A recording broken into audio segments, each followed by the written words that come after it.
Good afternoon and welcome back to the Money Advantage podcast. This is Rachel Marshall and Bruce Wayner, and we're here to have a great conversation today about AI and specifically in the financial world, in the idea and the space of wondering, will AI replace the need for having a financial advisor? Are you in a position where you can depend on the technology to do the things that an advisor is providing for you right now and answer those questions maybe even better than a human? So we're answering this question. We're tackling this head on. I think this is probably top of mind to anyone who is aware that ChatGPT exists. And so I think this is going to be a fun conversation today. Bruce, I'd love to hear your thoughts as we get ready to dive in. Well, I would like to just reiterate some of your thoughts that when you sent it over about doing this episode, you said, in today's episode, we're exploring how AI can support better decision makings, strengthen your financial systems, and free up time, clarity for the things that matter most. We'll also talk about its limits, why AI can enhance wisdom. I want to talk about wisdom, why AI can enhance wisdom but never replace it, and why core roles like financial advisors, IBC specialists, and life insurance professionals are grounded in judgment, stewardship, and relational insight that no algorithm can replace. I thought that was an awesome way to start this out. Now, um, I'd like to go now on something that I'm constantly, Rachel, and I know you and Lucas are doing the same thing, constantly trying to figure out how we can get better on our mindsets and just grow as people.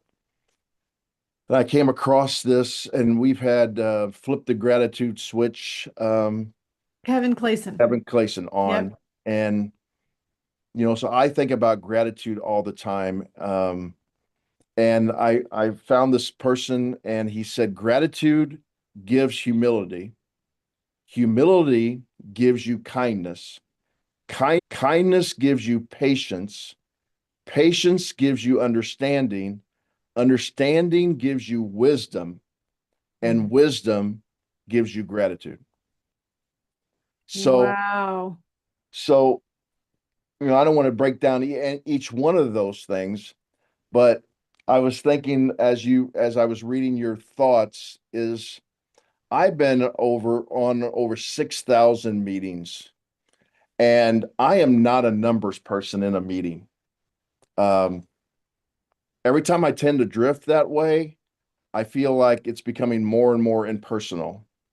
And people don't need the number. They need to know, what am I going to do with these numbers?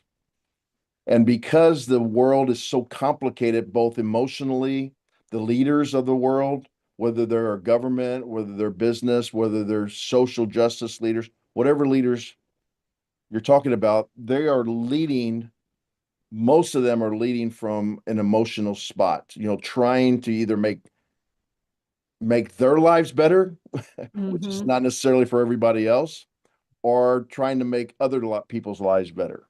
So they're leading from an emotional situation. And so we can look at AI, which is looking, interestingly enough, we've been using AI. We were talking about this before the show. We've been using AI in the financial world, in many worlds, for a long time, maybe 2 decades, from like Monte Carlo simulations or tax mitigation softwares and so on and so forth. But I guess the reason it's starting to accelerate a lot more is they're starting to say, what else can this artificial intelligence pull into the calculations to actually mimic a person's emotional aspect?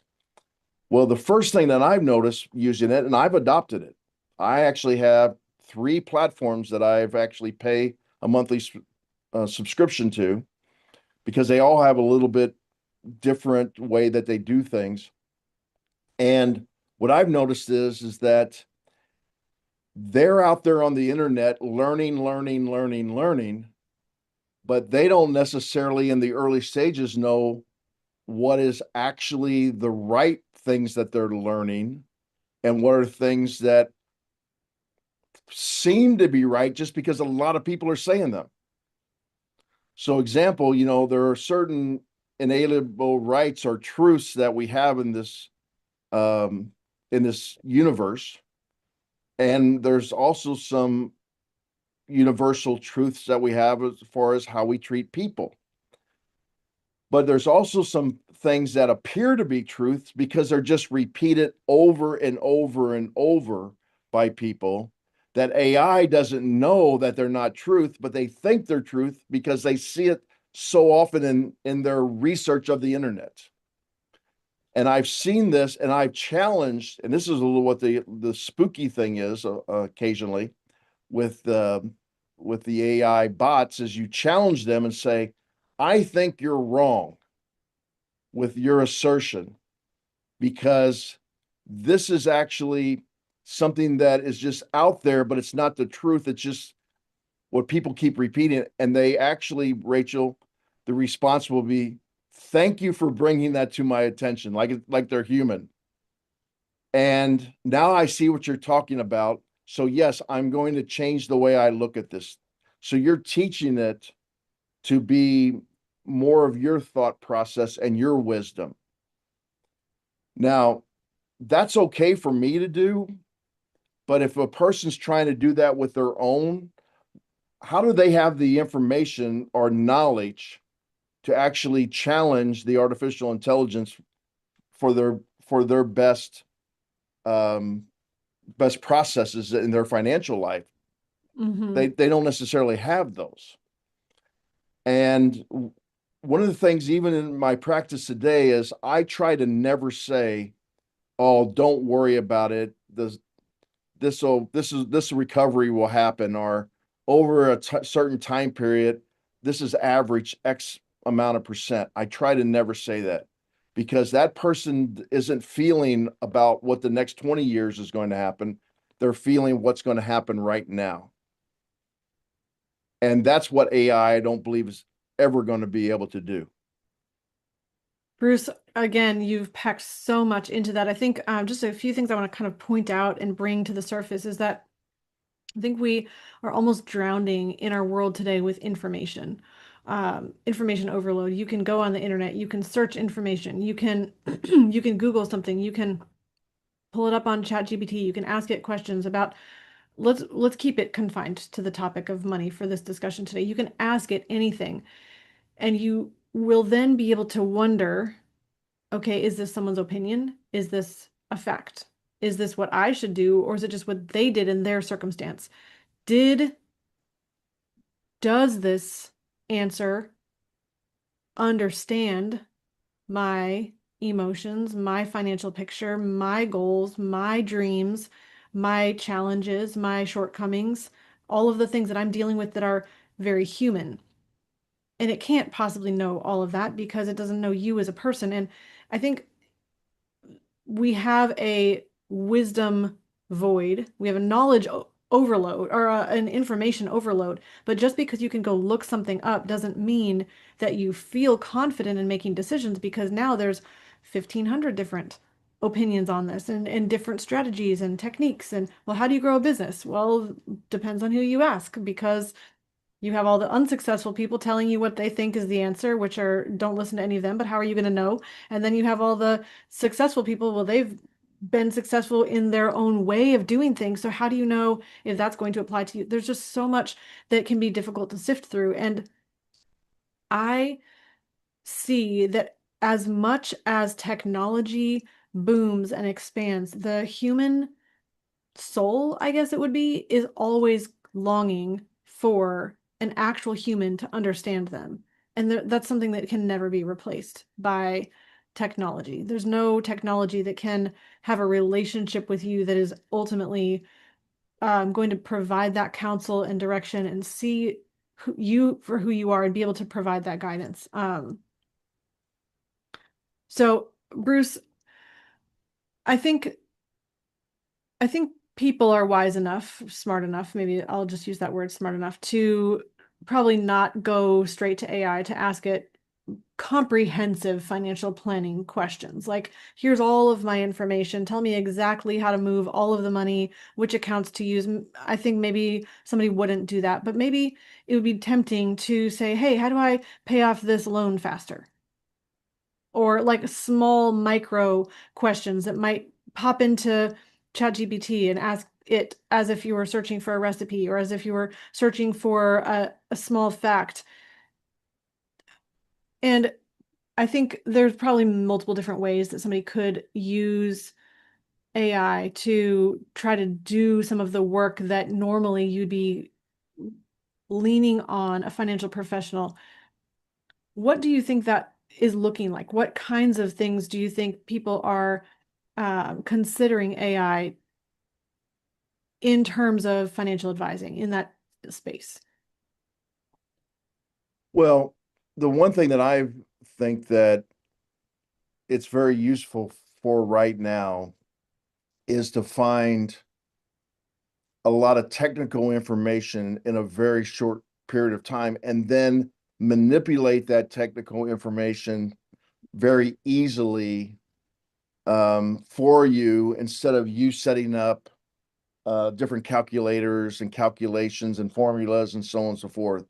And then you can manipulate that in front of the client based upon what they would like to see. And so from a technical aspect, I do think it helps people see their future.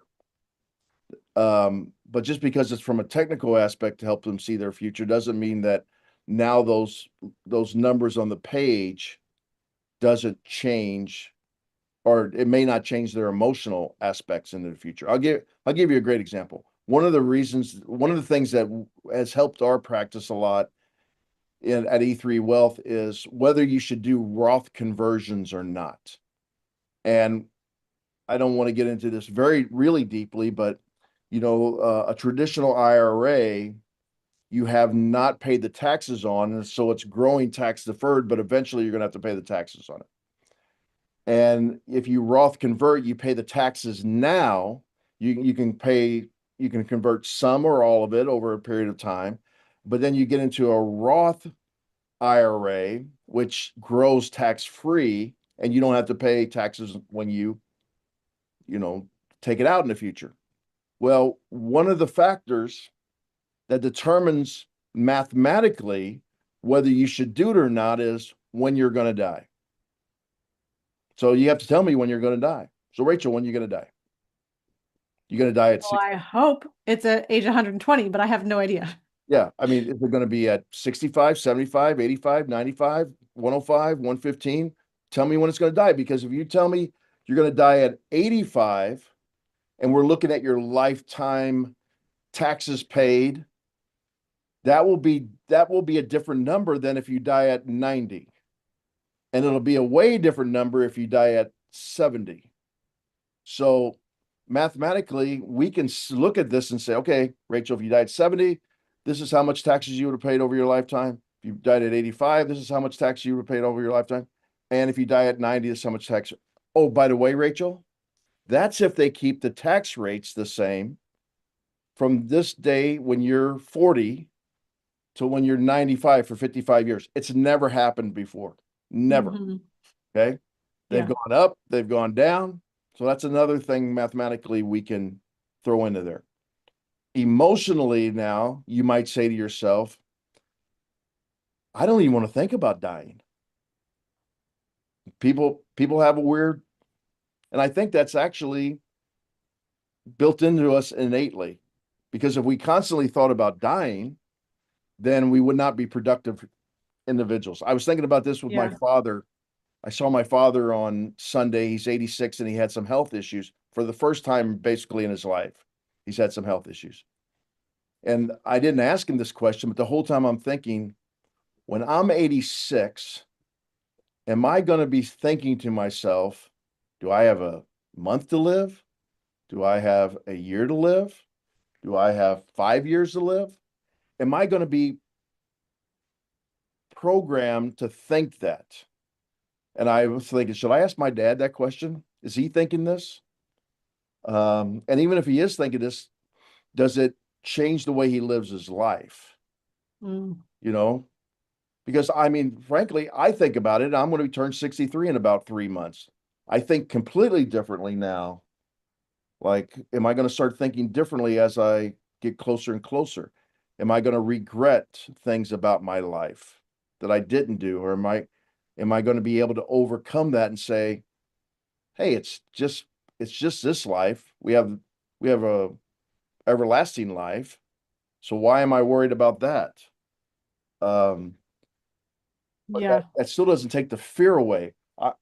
I mean, we can get into a deep discussion here that I don't think AI can necessarily do, but I mean, it's like, why are we even worried about this life if the goal is an everlasting life of salvation? I mean, it I that mean, Bruce, I had no idea we were going here, but I just got to share this now. So, like, many people who know of me, know of us, have been listening to the podcast for a while, know that I wrote a book called Seven Generations Legacy, and that was because I had a near-death experience 6.5 years ago when our second daughter was born, Olivia, and super crazy complications after she was born. I ended up in emergency surgery. I'm not going to share all the details, but I ended up with a full blood transfusion and a 50% survival rate while that was all happening. And thankfully, I'm still here. Just recently, actually 2 weeks ago today, I had surgery. Very similar kind of circumstance. We actually had a miscarriage. It was not complete, and I ended up having to medically remove tissue from the pregnancy after the baby was lost. And I had to go into the same exact surgery that I faced 6.5 years ago. And you better believe there was a lot of emotion around that. And part of me realized we've already dealt with this emotion. We know we've done as much planning as we can do. My my heart is in the right place. My salvation is secure. I'm good with the Lord. I know where I'm going if I don't make it to tomorrow. But that doesn't make it any easier to wonder, is this your last meal with your family as you're going into this situation? And of course, the doctors are saying, it's not as risky as it was. That same surgery was not as risky in this particular situation as it was 6.5 years ago. But you never know. And especially considering what I'd been through, there was a lot surrounding that. So there was this whole thought of, I'm planning to be here. I'm hoping to be here past that surgery date. I'm planning to come home at that 3 o'clock, 3:30 time frame. And if I don't, I know my family's going to be okay. I'm not going to lie to you. I picked up my phone a couple days before, and I recorded an 11-minute video to my family that I knew they would find just in case I didn't make it through that. And there was a lot of intrepidation as I was looking at that. I'm 41 years old, and there's that question is right in my face regularly. Um, and so I do think about that, but you can't live in that fear and that concern every minute. Otherwise, you don't actually live your life. And so, Bruce, that's really a real situation regarding what you're saying. But AI can never replace that. AI can never tell us how to feel about mortality and how to live the best life possible. It can't get into our emotion. It can't change our habits and behaviors. It can give technical information, but it's not going to change the soul and the spirit of a person. yeah. I mean, I think I do believe there's people out there that think that eventually it can, because it will be able to microprocess, the language, the interpret the inflection in a person's voice, even, have eyes to see, give empathy, and so on and so forth. But if we as humans believe in a higher being and a soul, um, a machine or a computer program will never have a soul. Hmm. And so that is probably the biggest distinction. Um, but I don't think that's necessarily where we're going with whether AI is going to replace your financial advisor or your insurance advisor, because everybody looks at it from a mathematical formula, um, until they have to make an emotional decision. I say this all the time. Everybody's an aggressive advisor, or excuse me, a aggressive investor until they lose money. Mm-hmm. When they lose money suddenly, then they're like, well, I don't want to lose money anymore. Well, I just had a review with a lady who left her advisor to come to us because the advisor would not listen to her emotionally. Mm-hmm. Say things like, "Oh, don't worry about the stock market went down. Just don't worry about it." No, I'm worried about it. No, just don't worry about it. You're in this for the long haul. So she left her, and it was her sister-in-law. It was actually hard for her to do. Mm-hmm. I can imagine. So she came to us, and we listened to her worried about the stock market. And so we put her in a portfolio that would minimize the drawdown. Remember a couple of weeks ago we talked about drawdown. Well, when you minimize the drawdown, you also minimize the upside. So, the S&P 500 this year has been up like 18%, but she's only up 9%. And she was real timid about it, but she's like, "Hey guys, I want to know something. I mean, the S&P's up 18%, but I'm only up 9%. I want to ask you why I can't be up 18%."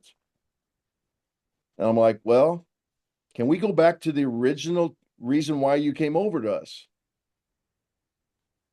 The original reason you came over to us because the other person didn't listen to you about if the stock market went down. We listened, so we put you in a portfolio that would minimize that, but you're not going to get the 18%." Mm-hmm. And it took her a while to actually understand that. And so that's what I'm talking about. Everybody's an aggressive investor until they lose money. So that's just one of many conversations I've had with people about this. And AI is going to have a really difficult time. They might be able to say what I just said, but not connect with the person with those concepts the same way. I think what you're getting at, I mean, that whole idea of can AI replace the human soul? I mean, it can't. There's there's an element of maybe judgment. Maybe technology can be a better judge of the full risk assessment of a circumstance, or maybe it can crunch numbers better, or maybe it can provide calculations. But I think what you're really getting at is the heart of financial advising is much more than math. It's much more than numbers and technical calculations. There is some component of empathy, listening, understanding, not just synthesizing data, but making human decisions considering the whole context, the habits, the emotion, the discipline, the challenges, the goals, the dreams, all of that is not something that can be replaced with AI. And what's really interesting as well is, I mean, we haven't even touched on this yet, but just because the majority of people are going one direction, we'd call that common, or maybe mainstream. There's a lot of people who do not want to go the way of what's average or the way of what's mainstream. And they might say, hey, I'm concerned about the stock market, or hey, I want a lot more guarantees, or hey, I actually want to focus on cash flow and not just accumulation, or I really want to be set up in the widest range of circumstances. And I think for the person who is looking for uncommon advice, or they're looking for going back to more of a typical model of storing capital, excuse me, storing capital and building cash flow, you're not going to be able to have uh, the technology to be able to look at somebody and say, you're not just in the box of what is average. We don't want to just dispense average advice. We really do need to have a customized, bespoke kind of solution for this person. I don't think technology can do that. No, it can support and help, but when it comes down to it, I just think there's too many variables, non-verbal variables too. Um, like I said, at least in the next couple generations, I don't think a computer is going to be able to pick up. There's just not enough. We have 60 million years of evolutionary process of man picking up on nonverbal cues and verbal cues. Can can a processor take all of those 60 million years of inputs?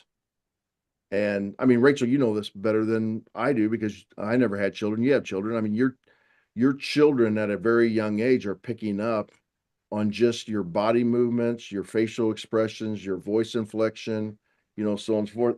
At a very Oh, young very age. I much. mean, in days and weeks, just weeks of being born, they're already picking up on that. Hmm.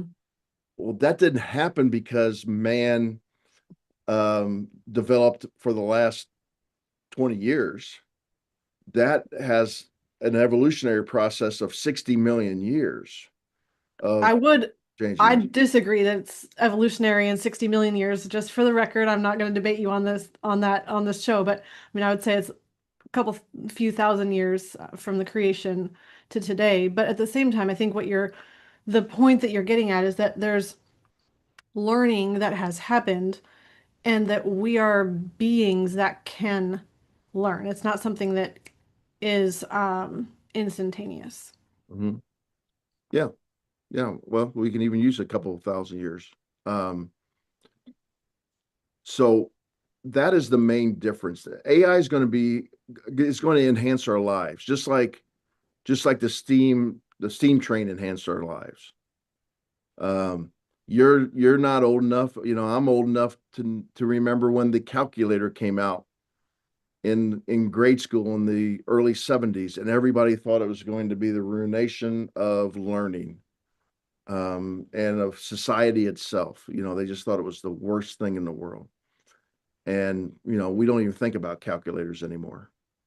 Um, And the same thing happened with computers and then cell phones and I think there can be some downsides, I think, to relying so heavily on technology that we lose the capability of providing simple calculations and the we lose the ability to do the work that we're outsourcing to that technology. So I think it's not all positive, but I think there is a lot of positive that can be gained from something. And I mean, in all fairness, we use AI as well. If I had to come up with every single thing that we do on our own, it would be really difficult. But I will say I wrote Seven Generations Legacy before it was either before ChatGPT existed or before I knew it existed. So that was a full writing multiple year process of writing and editing. Maybe I could have shortcut that process if I relied on AI a little bit. Who knows what AI is going to provide to people? Are you gonna there's a lot that it can do, but at the same time, I think you cannot outsource the responsibility to learn and be able to steward wealth and make wise decisions. You can't put the responsibility for those judgment calls that you need to accept and receive and shoulder as a human to take responsibility for your financial life and outsource that to AI and rely on AI to make those decisions and then blame AI if it's wrong. yeah, absolutely. So, I mean, I just see it as another good tool, the same way I see it as a chart or a graph or anything else. It just accelerates the learning of charts and graphs and mathematical formulas right now. I mean, it I does a think lot of other. I mean, we tell people, okay, or tell people, we tell these tools to, okay, that's great. I agree with that. Now put it into a presentation form, and within 2 minutes, we have a PowerPoint presentation for our clients. Or put this in some of the questions that I should ask my clients about this, and they pops up some questions we should ask, clarifying Mhm. questions, which they get to know you and they know your style of asking questions. But I don't have to remember what question to ask on this particular portfolio. you can do it. I mean, you could write down all these questions. I wrote down those things we talked about today. I have notebooks upon notebook, but upon notebook, but I got to find these things Hmm. where they find it for me. I think what's really interesting, Bruce, and I think this is the maybe even the key takeaway that's kind of hidden beneath all of this. You, as a person, if you are able to use AI to assist you to do more or to synthesize information or to take your thoughts one step further to conclude something or complete something or finish something that you began well, that is a proper use of a technology to complete something or to improve upon what you began with. But we don't want AI leading us. We don't want it making the judgment call. We don't want it directing our lives and us being the servant or the slave of AI. We need AI to be the servant of us as we're making decisions, as we're giving it maybe information or asking it to do something for us. And I think that's the question. Are you putting AI first, or are you leading and letting AI be a support? Yeah, right now. I mean, if we're going to bring up human evolution, I would bring up the fact that as of right now, I would say yes, but I'm going to stick to maybe for 2 generations. But who says that AI cannot develop eventually into this where there is some empathy, there is some rational reasoning behind decision making, talking, so on and so forth? I still don't believe it ever can totally replace it because of, like I said, having a soul and the soul decision making based upon certain biblical morality that we have to certainly take into account on every decision that we make every single day. Hmm. So, yeah, this is a fascinating conversation. I think AI is probably going to come into more facets of our lives, and this is just part of a conversation I'm sure we'll be having for generations to come, Bruce, about the use of AI, what its capacity is, and what is a healthy use or reliance or acceptance of the support that it can provide. So I think at the same time, let's kind of come back to that idea. We want to make sure that every decision that you make, even if you gave AI, some AI tool, a lot of information about your financial philosophy and the way that you think financially, I still would encourage you to make sure that you are leading, you're making decisions that are grounded in wise judgment, not just relying on what hopefully is sourced properly with truth and information from technology. Mhm. So if you want to talk to a real advisor, you can talk to our team.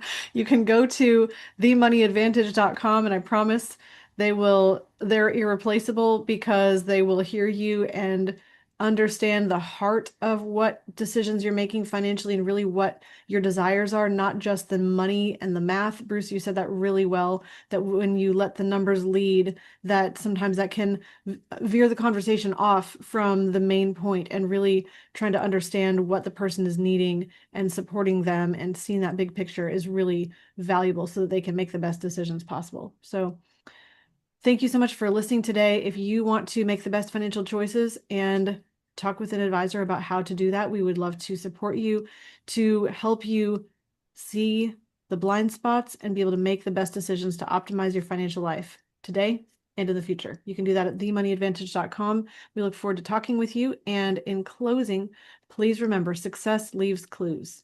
So model the successful few, not the crowd, and build a life and business you love. We'll see you next